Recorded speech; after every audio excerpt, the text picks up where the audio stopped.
ہمارے نا اکوڑا خٹک کے اندر ایک بہت بڑے اللہ والے ایک بزرگ رہتے ہیں، ان کا نام ہے شیخ الحدیث ہے، 30 35 40 سال ہو گئے ان کو بخاری شریف پڑھاتے ہوئے، حضرت مولانا مغفر اللہ بابا جی صاحب۔ وہ اپنے ہر آنے والے کو یہ وظیفہ دیا کرتے تھے، حسبنا اللہ و نعم الوکیل۔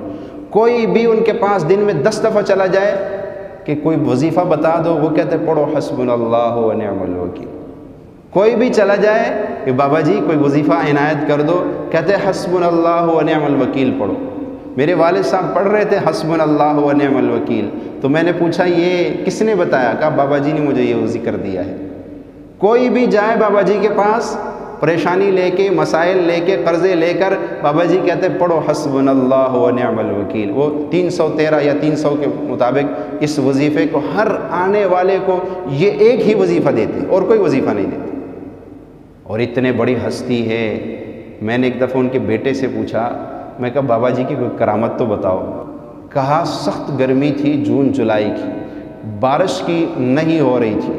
ہمارے یہاں جامعہ میں ایک استاذ ہے، وہ بتانے لگے کہ دوپہر کے وقت میں سویا ہوا تھا، خواب میں دیکھ رہا ہوں کہ بادل آ گئے، اور بادل آئے اور بادل میں سے آواز آئی کہ تم اس لائق نہیں ہو کہ تم پہ بارش برسائی جائے، یہ بارش بابا جی کی برکت سے تم پہ برسائی جا رہی ہے۔ اور ایک دفعہ ان کا بیٹا کہنے لگا کہ میں یہاں پر ایک طالب علم آیا بخاری شریف پڑھنے کے لیے، دورے کے لیے۔